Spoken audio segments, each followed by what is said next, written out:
రేవంత్ రెడ్డి గారి యొక్క వ్యాఖ్యలు దేశద్రోహ వ్యాఖ్యలు అవి. ఇది పాకిస్తాన్ ఉగ్రవాదులను పెంచి పోషించే విధంగా ఉంది. ఇది భారత సైన్యం యొక్క ఆత్మవిశ్వాసాన్ని ఆత్మస్థైర్యాన్ని దెబ్బతీసే విధంగా ఉంది. ఆడ పోయి యుద్ధం చేసింది నరేంద్ర మోడీ గారు రఫేల్ వేయలే, భారత సైనికులు చేశారు.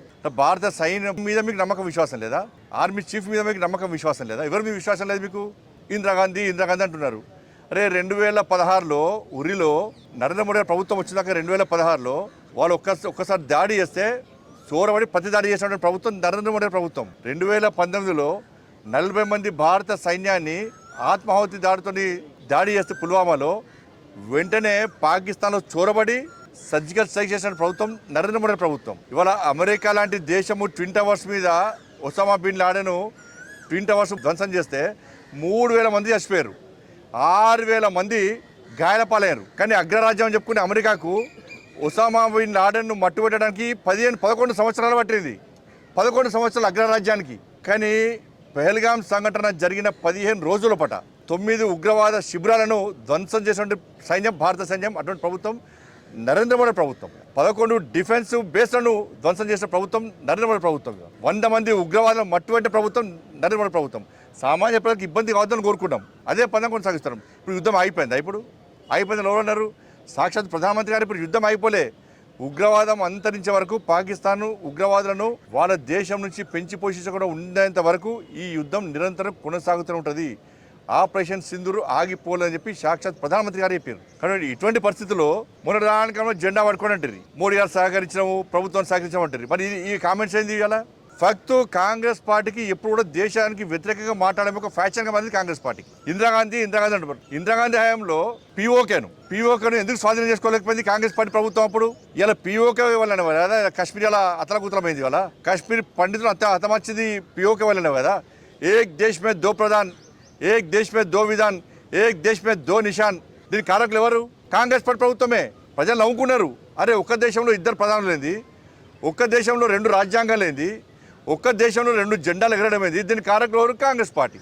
దీనికి రాష్ట్ర ముఖ్యమంత్రిగా సమాధానం చెప్పాలి. ఇప్పుడు కాంగ్రెస్ పార్టీ అంత పొలిటికల్ డ్రామా అంతా కాంగ్రెస్ పార్టీదే. ఆ కవితక్క విషయం కూడా కాంగ్రెస్ పార్టీదే.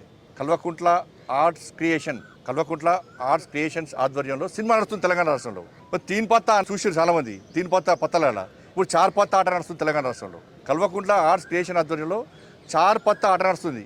హరీష్ రావు గారు, కవిత గారు, కేటీఆర్ గారు, సంతోష్ రావు గారు 4 పత్తా ఆట నడుస్తున్నది. దీనిలో కేసీఆర్ గారి జోకర్ ప్లేస్లో పెట్టారు. దీంతో ఏమైనా ఇప్పుడు ఈ చర్చతోని, ఈ కవితక చర్చనో దీంతో తెలంగాణ రాష్ట్ర లాభం జరుగుతుందని మీరు చెప్పండి. ఇదో సమస్య అనేది తెలంగాణ రాష్ట్ర ప్రజలు తెలంగాణ రాష్ట్రంలో మీడియాలో డిబేట్ పెట్టి చర్చించే సమస్య అనేది చెప్పండి. ఇంకా 6 గ్యారెంటీల గురించి చర్చ జరగాలని గీ లెటర్లు చిట్ చాట్ల పేరుతోని ఇదేం పద్ధతి?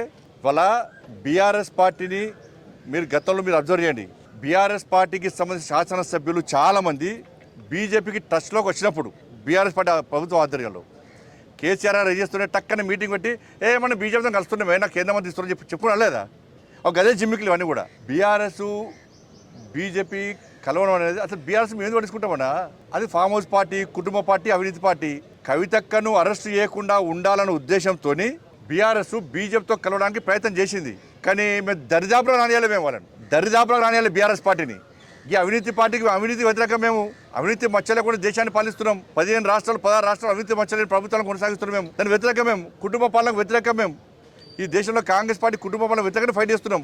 కాబట్టి బీఆర్ఎస్ పార్టీని ఏ విధంగా మేము చేసుకుంటాం? కాబట్టి ఈ 4 పత్తా ఆట గురించి చర్చించాల్సిన అవసరం లేదు. మళ్ళీ ప్రజలకు విజ్ఞప్తి చేస్తున్నా, గౌరవ మీడియా సోదరులకు విజ్ఞప్తి చేస్తున్నా, దయచేసి 6 గ్యారెంటీల గురించి చర్చ జరపండి. ఇది కాంగ్రెస్ ప్రొడక్షన్. దీనికి అంతా కూడా దీని ప్రొడ్యూసర్ ఎవరంటే Congress party. Congress party producer, దీనికి డైరెక్షన్ కూడా కాంగ్రెస్ పార్టీదే. ప్రొడక్షన్ మాత్రం కల్వకుంట్ల ఆర్ట్స్ ప్రొడక్షన్. సెన్సార్ అది ఇక్కడ స్టేట్ చూస్తున్నారు. అది సెన్సార్ మార్క్ వస్తే కడిగేస్తాం. అందుకే కడిగేయమంటాను నేను.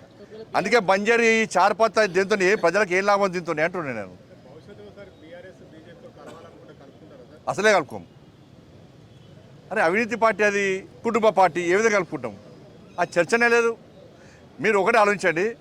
మేము కలుపుకుంటే ఎప్పుడో కలుపుకుంటూ వాళ్ళం. కాంగ్రెస్ పార్టీ బీఆర్ఎస్ కలిసి పనిచేసినాయి. కాంగ్రెస్ బీఆర్ఎస్ కలిసి పనిచేసినాయి. ఎన్నికల్లో పోటీ చేసిర్రు, అధికారం కూడా పంచుకున్నారు. మేము ఎప్పుడన్నా పంచుకున్నామా? బీఆర్ఎస్ను దగ్గర ఇచ్చే ప్రసక్తి లేదు.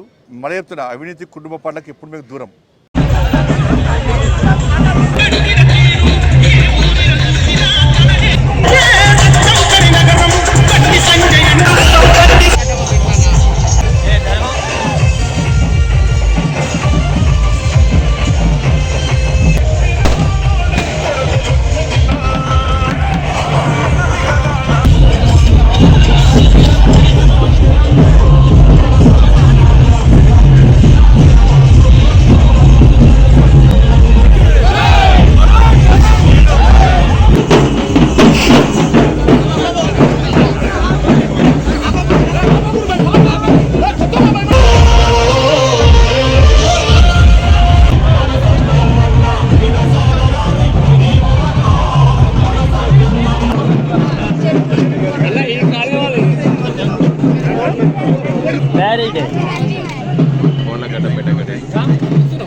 ఓకే